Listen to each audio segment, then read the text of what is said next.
Bienvenido de nuevo al programa. Nos acompaña nuevamente Seyed M. Marandi, profesor de la Universidad de Teherán y ex asesor del equipo iraní de negociación nuclear, para analizar lo que está ocurriendo ahora desde Líbano hasta Gaza e Irán. Bienvenido de nuevo al programa. Hola Glenn, muchas gracias por invitarme de nuevo. Siempre es un gran placer. Bueno, vemos que existe una tendencia a llamar paz, o al menos, cuando Israel o Estados Unidos atacan a un objetivo, tienden a congelar a otros adversarios, y se refieren a eso como paz. Por ejemplo, vimos que hubo sanciones fuertes y que siguen siendo fuertes contra Venezuela. Pero después de que los rusos intervinieron e invadieron Ucrania, los estadounidenses decidieron que, bueno, ahora Venezuela no era tan mala después de todo y que podían mejorar las relaciones porque necesitaban otra fuente de petróleo. También vemos esta tendencia en Oriente Medio. Uno de los trucos de Israel siempre ha sido atacar a un adversario a la vez y mantener los demás conflictos estables, refiriéndose de nuevo a esto como una política de paz. Ahora bien, la última vez que tuvimos un acuerdo de paz entre Israel y Líbano fue en noviembre de 2024, y esto fue seguido por los ataques a Siria y el derrocamiento de Assad al mes siguiente.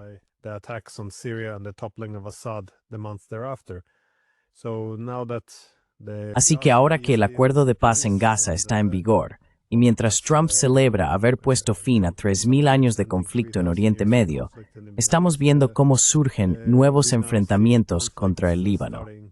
Ha habido muchos ataques últimamente, especialmente en el último día. Creo que hasta 20 bombardeos aéreos en las zonas del sur del Líbano. ¿Ves esto como parte de ese mismo patrón? ¿O crees que una guerra más amplia contra el Líbano está ahora sobre la mesa? ¿O se trata simplemente de bombardeos graduales y a pequeña escala, intentando evitar una guerra mayor mientras continúan los ataques menores?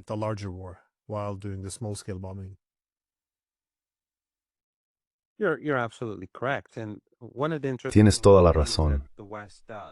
Una de las cosas interesantes que hace Occidente y los medios occidentales, obedientes al poder político occidental, es que la gente ha empezado a comprender lo que realmente está ocurriendo.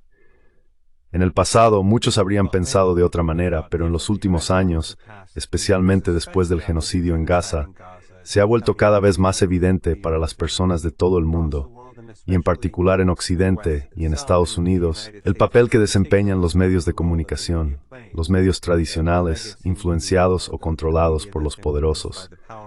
Lo que hacen es enmarcarlo todo de una manera determinada para legitimarlo. Así, el genocidio en Gaza se convierte en una guerra entre Hamas e Israel.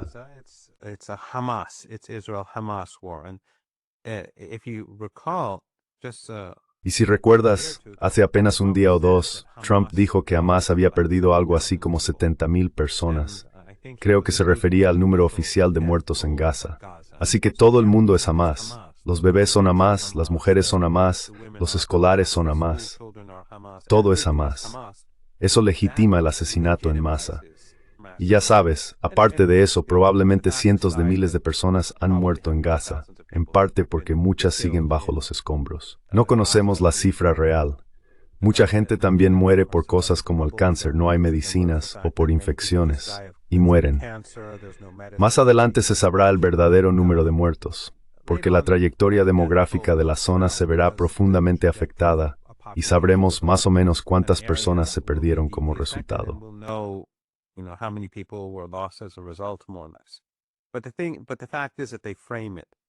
Pero el hecho es que lo presentan de una determinada manera. Y esto es exactamente lo que hicieron en Siria. Ya sabes, las fuerzas de Assad, quien quiera que muriera, era culpa de Assad. Era Assad. El hecho de que estuviera luchando contra el ISIS, Al-Qaeda y Jaish al-Islam, y todos esos grupos terroristas takfiríes que estaban siendo financiados por Estados Unidos y sus aliados regionales, ya sea Qatar, Erdogan o quien fuera, sirviendo a los intereses del régimen israelí. Eso no importa, todo es Assad, Assad. En Líbano hacen lo mismo. Dicen bastiones de Hezbollah. Cuando comenzó la guerra contra Hezbollah el año pasado, cuando hubo combates realmente intensos, yo estaba en Beirut. I was in Beirut. And I arrived the day before Sayyid Hassan. Y llegué el día antes de que Sayyid Hassan Nasrallah fuera martirizado. Como pensé que iba a haber una guerra, supuse que si estaba allí podría ayudar con los medios y ese tipo de cosas. No pensé que se desarrollaría como lo hizo, pero cuando comenzó la guerra, los medios occidentales, incluidos los periodistas en Beirut, llamaban a cada lugar que era atacado un bastión de Hezbollah. Pero todos eran edificios de apartamentos en el sur de Beirut, donde vivían 10 o 20 familias en cada uno. Eran simplemente bloques de apartamentos corrientes. Y estos periodistas occidentales lo sabían, porque tenían asistentes libaneses, conductores libaneses, productores libaneses. They had Lebanese drivers, they had Lebanese producers. Some of them were Lebanese or half Lebanese. Algunos de ellos eran libaneses o medio libaneses, pero tenían que ajustarse a esa narrativa. Y yo los confrontaba por ello. Sabían que no estaban diciendo la verdad, pero al presentar esos lugares como objetivos de Hezbollah, o al decir, esta es una fortaleza de Hezbollah, legitimaban la masacre de gente corriente y la destrucción de propiedades privadas. Ahora bien, lo que los israelíes han estado haciendo desde el alto el fuego, y tienes toda la razón, en Gaza hemos tenido un alto el fuego, pero desde entonces hasta ayer, 10 personas fueron asesinadas. Sin embargo, al parecer en Occidente no se considera una violación grave. Cada una de las personas que ha sido asesinada tiene una familia. Tienen parientes, posiblemente hijos, una esposa, un marido, padres, personas que dependen de ellos, personas que los quieren. People who depend on them, people who love them. But they're not important. So if 10 people in Gaza die, Pero no son importantes. Así que si mueren 10 personas en Gaza, el alto el fuego se mantiene. Cuando estuve en Beirut, el régimen israelí estaba bombardeando el sur de Beirut. Estaban bombardeando ciudades en el centro y sur del Líbano y también en el norte, asesinando familias. Los medios occidentales, los periodistas occidentales con base en Beirut, sabían perfectamente lo que estaba ocurriendo, que se trataba de bloques de apartamentos llenos de familias inocentes. Tenían conductores, personas que trabajaban con ellos, intermediarios, productores que eran libaneses, pero los llamaban bastiones de Hezbollah para legitimar el bombardeo de las ciudades. Y esto es básicamente lo que volvió a ocurrir anoche. Los israelíes lo presentaron como Hezbollah, como llevan haciendo durante meses, porque durante meses han estado bombardeando el Líbano literalmente todos los días y matando gente. Lebanon literally every day and killing people. But it's not even reported in the Western media. Pero ni siquiera se informa en los medios occidentales. Casi 300 personas han sido asesinadas desde el alto el fuego con el Líbano. Y lo interesante es que fueron los israelíes quienes solicitaron el alto el fuego, y los gobiernos occidentales son los garantes. Pero han estado matando a ciudadanos libaneses todos los días. Incluso ayer hubo múltiples ataques. Lanzaron granadas o granadas aturdidoras sobre agricultores en el sur. Mataron a una persona en otro lugar. Luego bombardearon fábricas del sector privado que estaban reconstruyéndose. Lo que están haciendo los israelíes es asesinar a personas e intentar impedir que la gente común reconstruya sus hogares en el sur. Están intentando limpiar étnicamente el sur del Líbano. Este es el objetivo. Y Occidente lo sabe. Los periodistas occidentales con base en Beirut lo saben. And the West knows this. Western journalists based in Beirut know this. They cannot pretend that they don't have access like in... No pueden fingir que no tienen acceso como en Gaza. Hay decenas de embajadas occidentales en Beirut. Todas las principales agencias de noticias tienen allí su sede con empleados locales, saben lo que está ocurriendo, pero no lo comentan en este contexto, porque simplemente es así. Ya sabes, Al-Qaeda e ISIS. Recuerda en Siria, cuando Jolani, que recientemente fue a Estados Unidos, cuando llegó allí, fue recibido con agrado. Este es el jefe de Al-Qaeda en Siria. Va a Nueva York el mismo mes en que se perpetró el 11S hace un par de décadas. Y luego tiene una reunión con Petraeus, como se ha visto, algo muy extraño, donde Petraeus le dice, soy uno de tus mayores admiradores. Y él le comenta que le preocupa su sueño y si se está cuidando bien.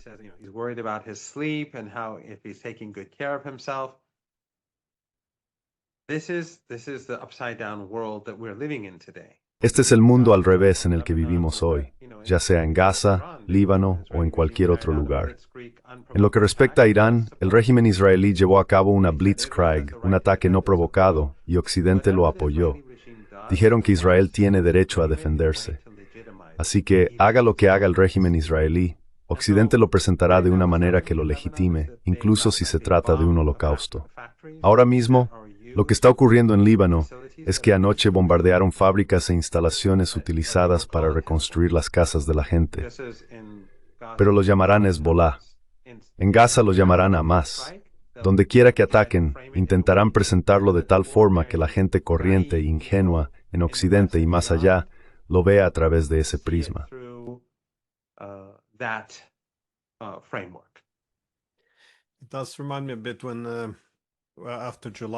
Me recuerda un poco a cuando, después de que Jolani y sus secuaces tomaran el poder en Siria, recorrían el campo ejecutando a muchos civiles.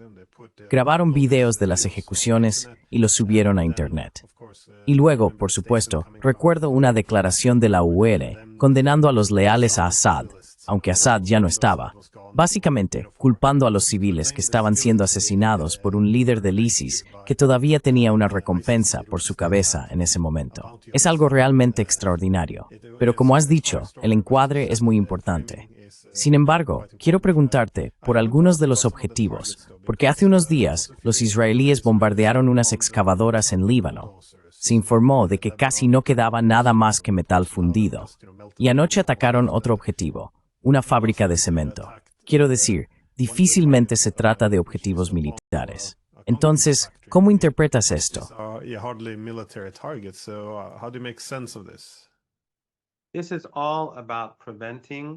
Todo esto trata de impedir la reconstrucción del sur del Líbano. El régimen israelí quiere evitar que la gente regrese a sus hogares. Los matarán, destruirán sus casas y luego destruirán cualquier instalación utilizada para reconstruir esas viviendas, para reconstruir las escuelas, la infraestructura y las carreteras. Eso es lo que están haciendo. Todo el mundo lo sabe. Y el Líbano no es un país muy grande.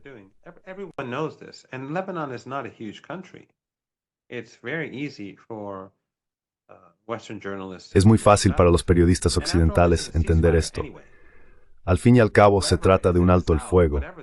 Quien quiera que esté en el sur, sea lo que sea que estén haciendo, los israelíes no tienen ningún derecho legítimo a atacarlos a diario. En Palestina, en el norte de Israel o en el norte de la Palestina ocupada, los soldados y civiles israelíes van y vienen, pero nadie los ataca, porque es un alto el fuego. Se supone que no debe haber disparos. Pero cada día, los israelíes lo hacen, igual que lo que hemos visto en Gaza durante los últimos 3 días. En Occidente, el régimen israelí puede hacer lo que quiera. Pueden matar a personas, destruir infraestructuras, destruir escuelas y sembrar el terror. De hecho, uno de los bombardeos aéreos de anoche fue muy cerca de una boda, un bombardeo enorme. No les importa, y a los medios occidentales no les importa, y a los gobiernos occidentales tampoco.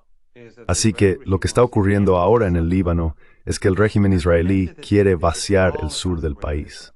Porque al final todo esto tiene que ver con el Gran Israel, ya sea Cisjordania, el sur de Siria, el sur del Líbano o Gaza. Todo esto forma parte de una nueva fase en el establecimiento del Gran Israel.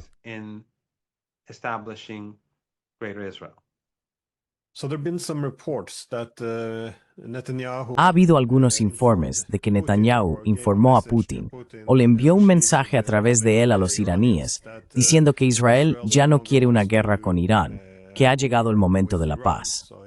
Ahora bien, normalmente ese tipo de mensaje significa que se ha elegido otro objetivo. Me preguntaba si lo ves en ese contexto. ¿Se trata de hacer que Irán baje la guardia antes de un posible ataque o lo ves relacionado con lo que está ocurriendo en el Líbano? Porque si el objetivo, el sur del Líbano, entonces es un momento ideal para enviar un mensaje de paz a los iraníes.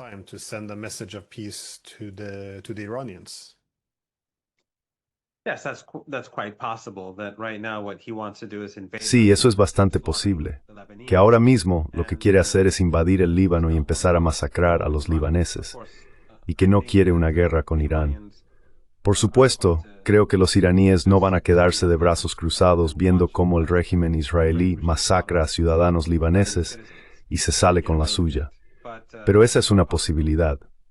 Otra posibilidad es que quiera que los iraníes bajen la guardia. Una tercera podría ser que el presidente Putin haya dicho algo y que él haya respondido al presidente Putin. Y Putin, ya sabes, lo haya hecho público. And President Putin, made this public. And I think that was to put pressure. That could be. Y creo que eso fue para ejercer presión, esa podría ser otra forma de interpretarlo, que los rusos quieren presionar al régimen israelí. Porque una vez que esto se haga público, si el régimen israelí ataca a Irán, perjudicará las relaciones ruso-israelíes. Así que podría ser cualquiera de las dos cosas. Podría ser cualquiera de estas opciones. Podría tratarse de una priorización del sur del Líbano y de otro asalto genocida allí. Y Occidente lo presentará como hace con Gaza, bastiones de Hezbollah, objetivos de Hezbollah, incluso cuando masacran a niños. Todo será Hezbollah, igual que en Gaza. Si atacan a Irán, ya sabes, ya mataron, asesinaron a un científico nuclear que trabajaba en un programa completamente civil bajo la Agencia Internacional de Energía Atómica.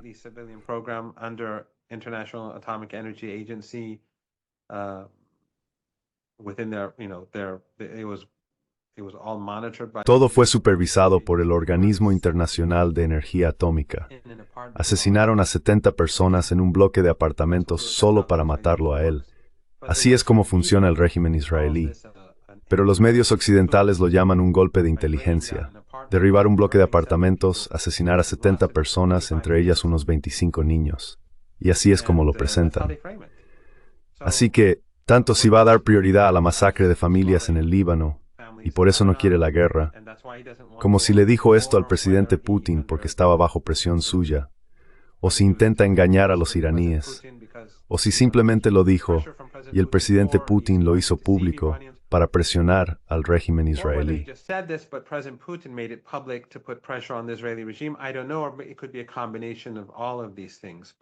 No lo sé, podría ser una combinación de todas esas cosas, pero cualquiera que crea una palabra de lo que dice Netanyahu es un completo necio. Hezbollah y la resistencia en el Líbano se están preparando, Irán se está preparando, y nada va a impedirles estar preparados para lo peor, porque todo el mundo sabe que Occidente permitirá al régimen israelí hacer lo que quiera. Si el régimen reinicia el genocidio en Gaza, no habrá sanciones. La ayuda seguirá fluyendo desde Europa y Estados Unidos, y los medios occidentales intentarán mirar hacia otro lado tanto como puedan.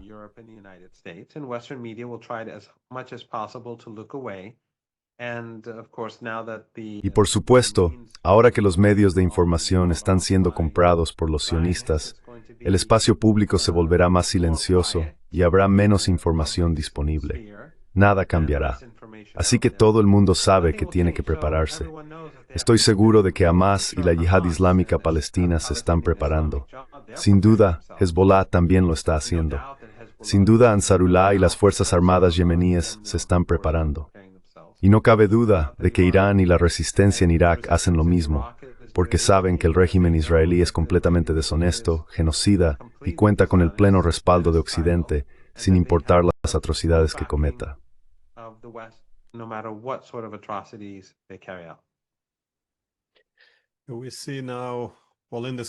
Ahora vemos, en este contexto, me preguntaba, ¿cómo interpretas que Estados Unidos esté enviando todos estos nuevos recursos militares a la región?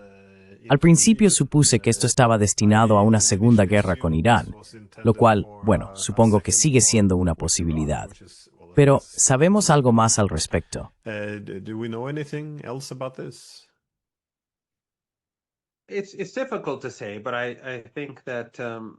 Es difícil de decir, pero creo que hay algo que la gente debería reconocer. Y es que Irán, por supuesto, para quienes siguen la situación, derrotó a los israelíes en la guerra, aunque los israelíes llevaron a cabo un ataque relámpago. Contaban con el apoyo total de Occidente, y varios países de la región ayudaron al régimen israelí, ya fuera la República de Azerbaiyán, la parte norte de Irak, las dictaduras del Golfo Pérsico o Turquía, a través de su base militar. Y su aliado Aliyev en Azerbaiyán es aliado de Erdogan. Así que, a pesar de esta red de apoyo al régimen israelí en toda la región y en Occidente, los israelíes perdieron la guerra contra Irán.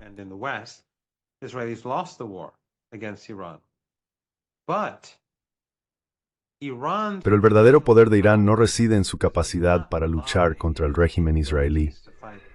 La capacidad de luchar contra el régimen israelí es importante.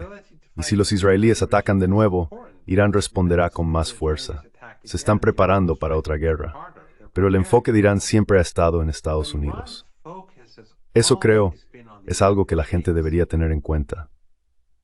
Durante los últimos 30 años, los iraníes se han estado preparando para una guerra con Estados Unidos, porque siempre han sentido que existía la posibilidad de que Estados Unidos invadiera el país, especialmente desde el 11S, especialmente después de Irak y Afganistán.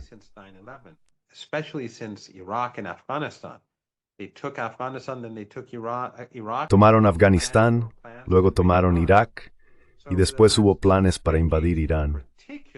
Así que, durante las 2 últimas décadas en particular, los iraníes han estado trabajando a tiempo completo para prepararse ante un posible ataque de Estados Unidos. Los verdaderos activos militares de Irán son sus bases subterráneas, no necesariamente centradas en misiles de largo alcance, sino principalmente en misiles de corto y medio alcance, y cientos de miles de drones. Estos están cerca de la región del Golfo Pérsico, el Océano Índico, el Golfo de Omán y a lo largo de la frontera iraquí, en preparación para un posible ataque estadounidense.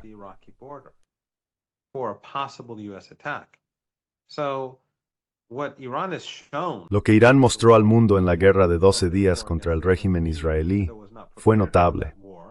Aunque no estaba preparado para esa guerra, fue atacado de forma inesperada, no anticipó un asalto total del régimen con un apoyo regional y occidental tan amplio. Esa demostración de poder fue impresionante. Pero si hubiera una guerra con los estadounidenses, lo que los iraníes podrían hacer en el Golfo Pérsico sería infinitamente peor para Estados Unidos, Occidente y sus aliados. Todas esas dictaduras familiares en el Golfo Pérsico albergan bases estadounidenses, así que no se trata solo de las bases en sí. Los anfitriones serían cómplices. No se puede tener una base estadounidense en tu país, permitir que Estados Unidos libre una guerra desde allí y luego afirmar que eres neutral.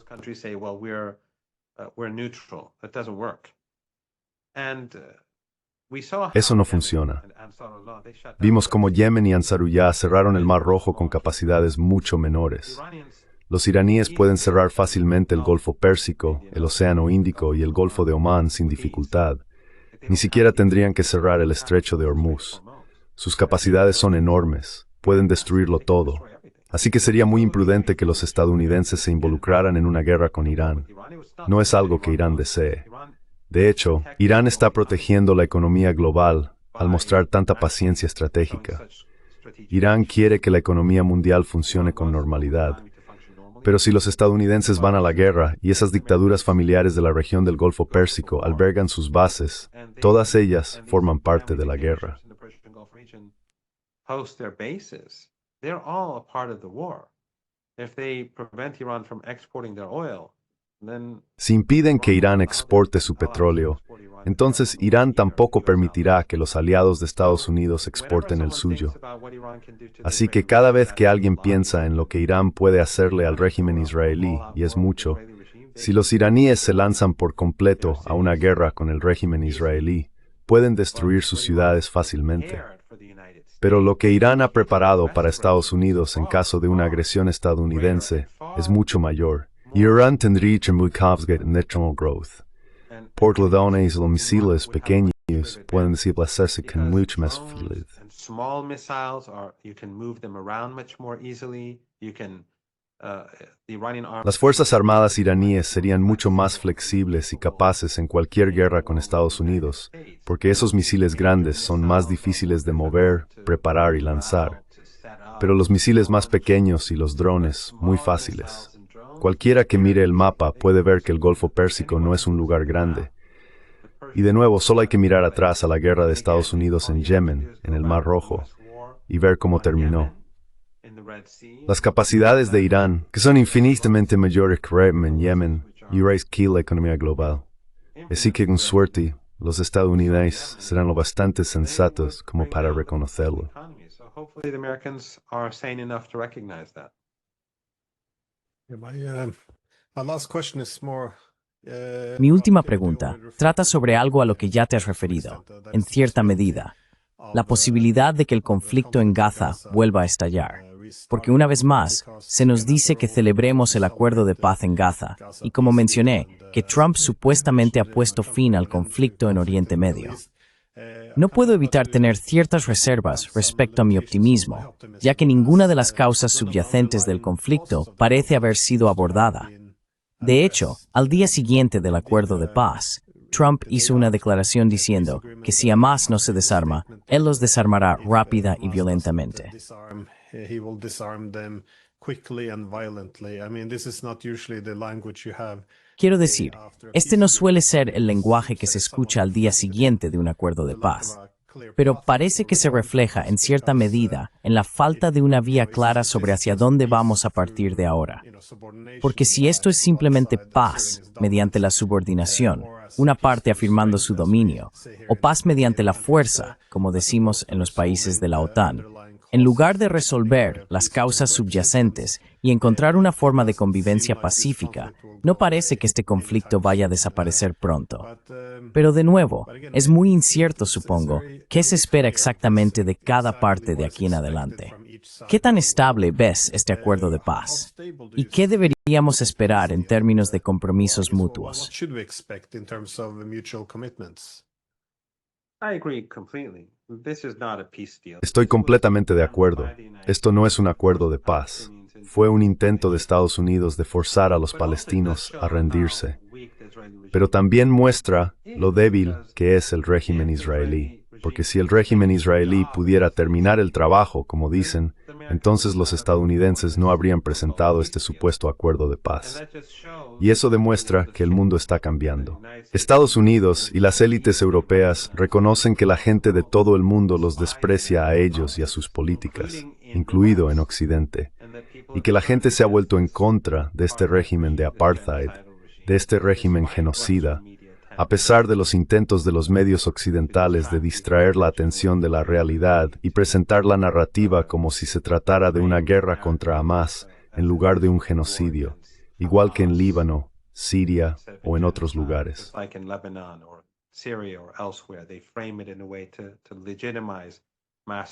Lo presentan de una manera que legitima el asesinato y la masacre en masa. A pesar de todo eso, la gente ha despertado a la realidad. Así que creo que ese supuesto acuerdo de paz falso fue un reflejo de ese despertar global. Ahora bien, esos líderes regionales traicionaron la causa palestina al elogiar a Trump por el acuerdo, ya fuera Qatar, Erdogan o Sisi. Eso fue una traición, sin duda alguna. Y luego, perdón, pero el espectáculo de monos que vimos en el Cairo fue una traición adicional, porque todos fueron allí básicamente para blanquear el genocidio y el papel de Trump en él, para poder mantenerse en su buena consideración. Y todos fueron humillados. Todos hemos visto fragmentos de ese evento, y fue simplemente embarazoso de ver. Igual que para mí, ver al general Petraeus decirle a Jolani, soy uno de tus mayores admiradores.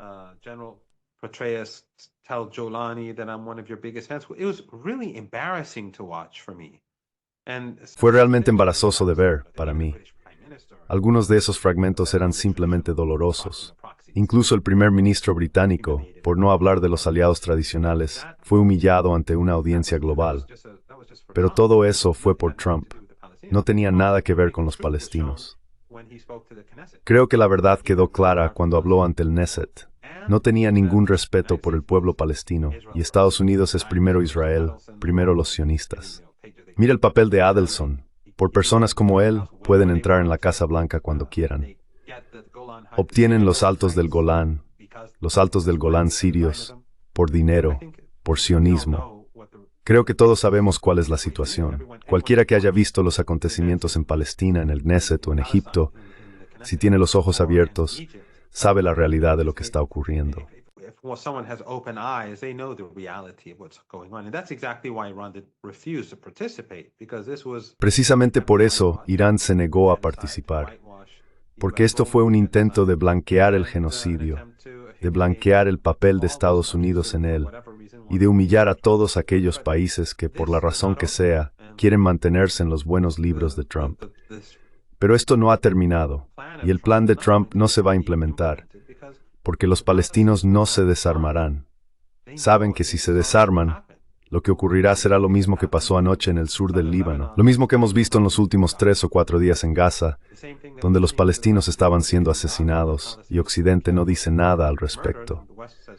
Eso continuará y se ampliará si los israelíes ven que nada los detiene. No permitirán que Gaza sea normal. They will not allow Gaza to be normal. They never did in the past and they won't in the future. Nunca lo hicieron en el pasado y no lo harán en el futuro. Así que los palestinos no tienen otra opción que mantenerse vigilantes. El régimen israelí seguirá intentando crear un gran Israel. Y Occidente, mientras el actual establecimiento político siga en el poder, continuará haciendo lo que el régimen israelí quiera que haga. Así que creo que tus razones para el escepticismo son bastante válidas. Me alegra mucho que se haya producido el alto el fuego. Los iraníes también lo apoyan. Los miembros del eje de la resistencia, como Hezbollah, Ansarullah en Yemen y otros, todos lo apoyan porque el pueblo palestino, los niños, merecen tener leche infantil.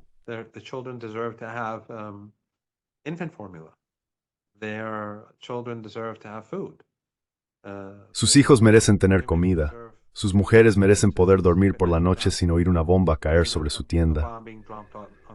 Creo que eso es lo mínimo que uno podría esperar en este mundo distópico que Occidente ha creado. Por eso apoyan el alto el fuego, para que esos niños puedan crecer y su crecimiento truncado pueda compensarse de alguna manera limitada. Y para que todos los traumatizados, las decenas de miles de personas que han sido heridas y mutiladas de por vida, puedan embrace algo chordo. Eso es algo bueno.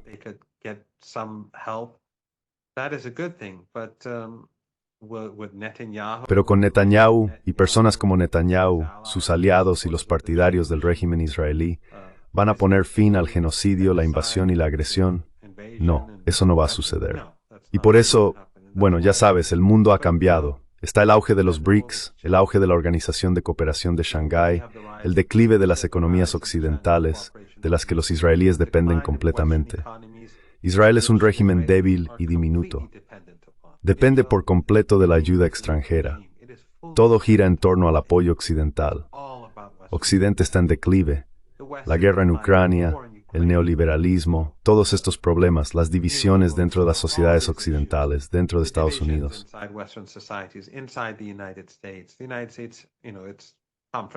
Estados Unidos, ya sabes, su confrontación con prácticamente todo el mundo.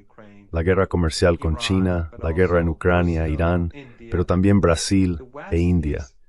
Occidente está en declive, en un declive relativo, y ese declive hace que el régimen israelí también sea relativamente más débil.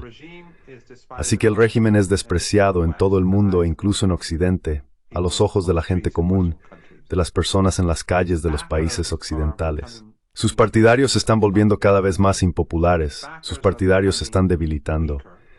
El propio régimen está golpeado por las crisis económicas, las crisis sociales y, por supuesto, la crisis de deslegitimación ante los ojos de la comunidad internacional.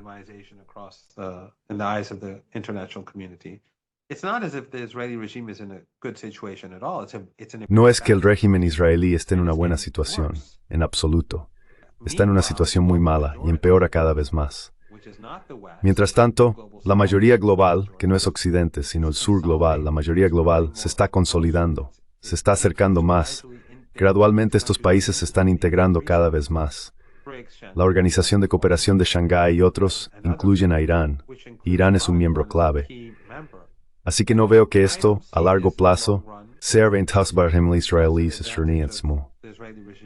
Y creo que no abaswari los días oscuros que envías no actuamos vos mord, late y trained for. In the long run, Zionism cannot last.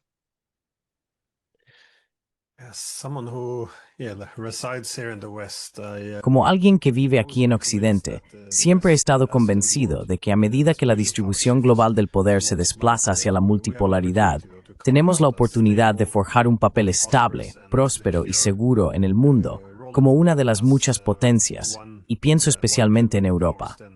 El problema, creo, es nuestra reticencia a renunciar al momento unipolar, a la ambición persistente de restaurar la dominación global. Creo que esto es muy autodestructivo, porque estamos socavando nuestra capacidad de funcionar como uno de los polos del sistema y coexistir pacíficamente con los demás. Como has dicho, parece que últimamente entramos en conflicto con todo el mundo.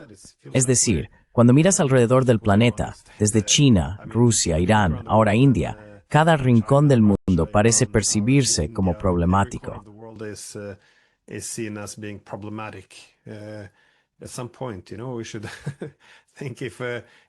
En algún momento, ya sabes, deberíamos pensar si nuestra posición en el sistema internacional sigue reflejando la realidad.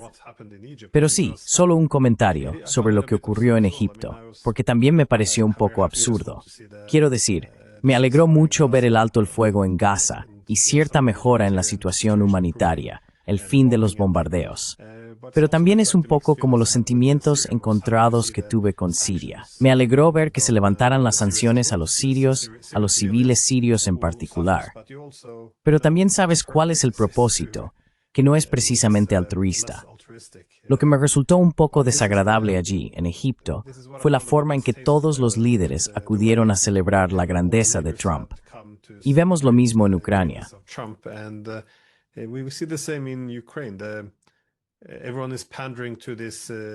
Todo el mundo está complaciendo esta ilusión de que Estados Unidos es un mediador, de que Trump es un gran pacificador. Quiero decir, la guerra de Ucrania fue iniciada por Estados Unidos en 2014 y ha sido dirigida por él desde entonces. Cada intento del gobierno ucraniano de encontrar una vía de salida ha sido saboteado por ellos, y aún así ahora Estados Unidos puede presentarse como un mediador que busca la paz. Y lo mismo ocurre ahora en Oriente Medio. Los estadounidenses, no fue solo Israel, respaldaron este genocidio en Israel contra Gaza. Y ahora el mundo entero tiene que quedarse ahí y celebrar a Trump por su supuesta victoria, su gran capacidad para traer la paz. De nuevo, me alegra mucho que haya una pausa en los asesinatos, aunque soy escéptico respecto a su durabilidad. Pero celebrar esto como si fuera un gran pacificador me resulta bastante extraño.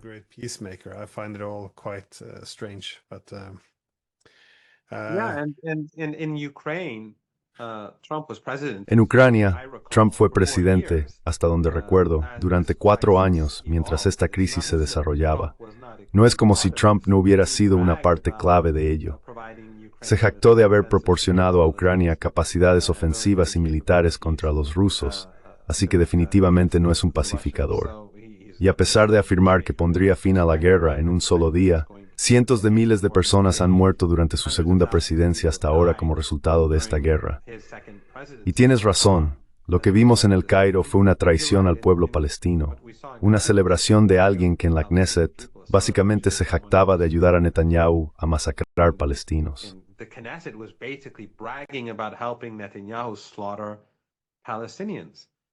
And the same is true in Egypt. Y lo mismo ocurre en Egipto y en Siria, eliminar las sanciones. Pero todas esas personas que cayeron en la trampa sectaria del imperio, llevada a cabo por sus aliados en el Golfo Pérsico y por Erdogan, apoyaron a esos grupos extremistas simplemente por sectarismo, es decir, básicamente por sectarismo. No es que el antiguo gobierno sirio fuera un gran gobierno, pero evidentemente el ISIS y Al-Qaeda son herramientas de Occidente. Los apoyaron porque fueron empujados al sectarismo por los aliados de Estados Unidos. Pero ahora el régimen sigue matando gente y la situación económica, Glenn, en Siria es peor. Todavía no han levantado las sanciones.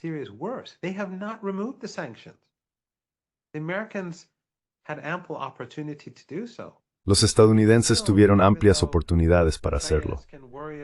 Pero aún así, ya sabes, aunque Petraeus pueda preocuparse por el sueño de Jolani por la noche y ser uno de sus mayores admiradores, las sanciones César siguen muy vigentes. La situación hoy es peor. Y aquellos que gastaban miles de millones de dólares para ayudar al ISIS y Al-Qaeda no están invirtiendo ese dinero en Siria ahora. Erdogan está ganando dinero, ya sabes, enviando productos turcos baratos, pero nadie está proporcionando una ayuda real a Siria. El dinero que pagaban por la guerra sucia era mucho mayor que cualquier cantidad que estando en Siria hoy. Así que esta es la triste realidad. Pero el mundo está cambiando.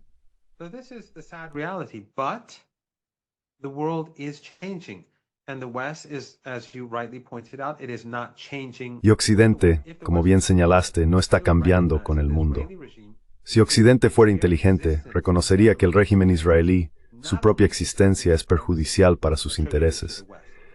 No solo se atribuye el etnosupremacismo a Occidente, no solo se le atribuyen estos ataques genocidas contra el Líbano, contra Irán, la guerra sucia en Siria, los ataques genocidas y el holocausto en Gaza por parte de la comunidad internacional, sino que la gente de todo el mundo desprecia a Occidente por todo esto. Y además, si no fuera por esto, ¿qué problema tendría Irán con Occidente? Tendríamos relaciones normales. La región, el público que desprecia a Occidente por lo que está haciendo, no tendría ningún problema. Habría comercio, habría negocios, habría inversión.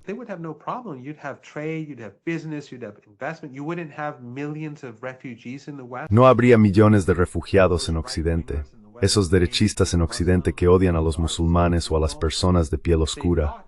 Si pensaran con cuidado, reconocerían que esto es consecuencia de la política occidental. Esa gente no fue allí por capricho, vivían cómodamente en sus propios países. Pero la muerte, la destrucción, las sanciones y las guerras sucias son lo que provocó que millones de personas se desplazaran. De otro modo, todo el mundo querría quedarse cerca de sus padres, sus primos, sus amigos, sus vecinos.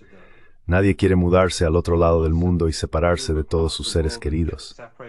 Pero el hecho es que todas estas crisis que vemos en Europa, quiero decir, el Brexit fue en parte, bueno, independientemente de si fue algo bueno o no, ese no es el punto. Pero el Brexit ocurrió en parte a causa de Siria.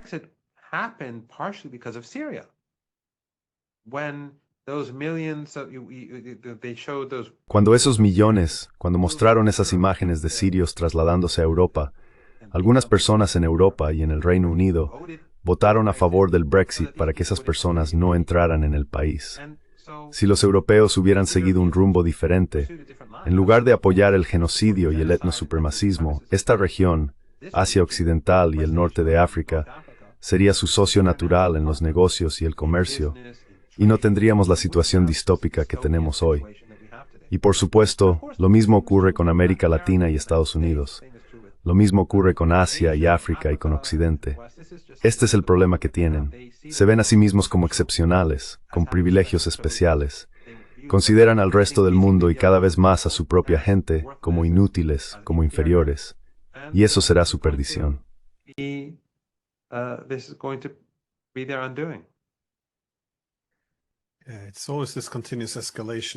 Siempre es esta escalada continua. Quiero decir, la escalada previsiblemente conduce a la guerra, especialmente contra un adversario que no parece capaz de retroceder o subordinarse. Pero creo que el problema ahora es esta obsesión con la paz a través de la fuerza, que la administración estadounidense repite constantemente. Pero en ese punto, el punto en que se dice que la fuerza es escalada, lo que realmente están diciendo es que la escalada es paz, y por tanto, la guerra se conoce en paz. Es una forma muy torcida de ver el mundo, en volver a lo básico, que es intentar mitigar las preocupaciones de seguridad contrapuestas.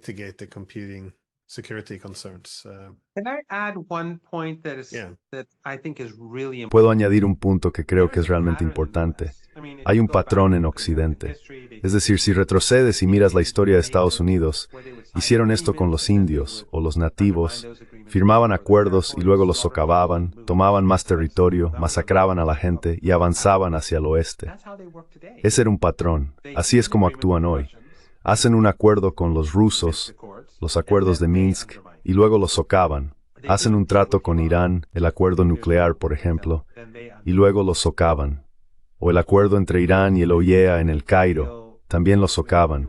Hacen acuerdos comerciales con los chinos, emprenden una guerra comercial, luego hacen otro acuerdo y lo vuelven a socavar. they carry out a trade war, then they do a deal, and then they undermine it. Right now, the issue of rare earths and En este momento, el problema de las tierras raras y los minerales no comenzó con Pekín. Tras el alto el fuego en la guerra comercial, Estados Unidos empezó a socavarlo por distintos medios, y esta fue la respuesta china. Nunca cumplen sus compromisos. Y eso es exactamente lo que hace el régimen israelí. El régimen israelí pide un alto el fuego con el Líbano. Los países occidentales son los garantes, pero lo violan todos los días. Cada día asesinan a personas, destruyen infraestructuras, destruyen hogares, destruyen fábricas privadas, y Occidente no hace nada al respecto. Pueden violar sus compromisos cuando quieran. they can violate their commitments anytime they want, and the same is true in Gaza. Y lo mismo ocurre en Gaza y en otros lugares. Entonces, ¿qué sucede como resultado? Gradualmente, el mundo dice, ya basta. No queremos instituciones financieras occidentales porque no podemos confiar en ellas. No queremos usar el dólar estadounidense porque no podemos confiar en ellos.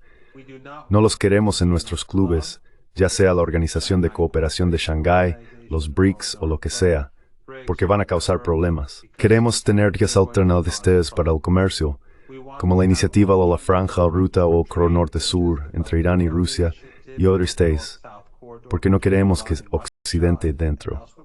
Queremos que se vayan. Everyone wants them out because they're unreliable. Todo el mundo quiere que se vayan porque son poco fiables, no son de confianza y violan constantemente sus compromisos. A corto plazo se benefician. Pueden sancionar esta fábrica, destruir aquella ciudad o sancionar ese país y sacar provecho de ello. Pero a largo plazo, eso provoca que todo el mundo se distancie de Occidente. Occidente, que se ha estado aislando y destruyendo país tras país, acaba aún más aislado cuando se observa el panorama general. En última instancia, se están sancionando a sí mismos. Ultimately, they're sanctioning themselves and they're weakening themselves and people in the West as the power of the establishment decreases. Y la gente en Occidente, a medida que el poder del establishment disminuye, empieza a ver la realidad. Ven más allá del relato. La gente en Occidente despierta ante lo que Occidente está haciendo realmente. Porque ya no se trata solo del eje del mal, Irán, Corea del Norte e Irak bajo Saddam Hussein. Ese fue el eje del mal original. En aquel entonces podían salirse con la suya, con sus mentiras, sus guerras y su brutalidad. Pero cuando el eje del mal ahora se convierte en todos, Rusia, China, Irán, en cierto modo Brasil e India, todo Asia Occidental, y cualquiera que se les oponga en cualquier lugar, incluidos los BRICS y la Organización de Cooperación de Shanghái, entonces es demasiado grande y no es sostenible. Occidente pierde. And it's not sustainable and the West loses. I think this is again Creo que este es, una vez más, el problema de las ambiciones hegemónicas. Si los acuerdos de paz se consideran como instrumentos para la convivencia o para establecer un nuevo statu quo, entonces por supuesto pueden ser fiables, pero eso supone que realmente se desee un statu quo. Si el objetivo es derrotar a los adversarios, entonces cada acuerdo de paz, cada trato se convierte en un alto el fuego temporal, una oportunidad para reagruparse y prepararse para la siguiente batalla. En este caso sí, los acuerdos internacionales no pueden realmente ninguna restricción. Así que temo no que estemos en un nuevo, ahora que hay que imponer su extensión imperial. Pero en fin. Anyways, And just one final point. Yeah. Just one final point because you speak about Solo un último punto, porque mencionaste la sobreextensión imperial.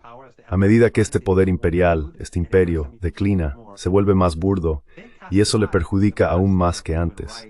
Han dejado de lado la máscara de los derechos humanos y la libertad. Incluso han abandonado el mito de la carga del hombre blanco o de la misión civilizadora. Han vuelto al imperialismo simple y crudo. Bombardean barcos en el Caribe, matan a gente, ni siquiera son venezolanos. Pero nadie en el establishment político occidental protesta por ello. Matan a gazatíes, matan a libaneses. Todo eso lo hace ahora el imperio, abiertamente. Pero irónicamente, la reacción hoy es mucho peor para Occidente de lo que habría sido hace 2 décadas. because now people see this as just a crude and dying empire. Porque ahora la gente ve esto como un imperio burdo y moribundo, por un lado. Pero también el mito de la civilización occidental, ya sabes, no me refiero a la gente común, me refiero a las élites, el mundo libre y el mundo civilizado frente al resto del mundo. Todo eso se ha derrumbado. Y ese poder blando de Occidente, junto con su poder económico y militar en declive, está siendo arrasado. Así que el imperio, en lugar de ser inteligente y preservar partes de sí mismo, se está volviendo cada vez más burdo y está acelerando el colapso de ese imperio a una velocidad que creo que no tiene precedentes en la historia humana, en parte debido a la existencia de nuevas tecnologías y demás. Pero este es el imperio que más rápido ha decaído en toda la historia de la humanidad. Declining empire that's ever existed in human history. Go slow until Ve despacio, hasta de repente todo vaya muy, muy rápido. Muchas gracias por tomarte el tiempo. Sé que tienes un día ajetreado por delante, así que gracias de nuevo. So thanks again. Thank you Tomari por very much, estarme, Glenn.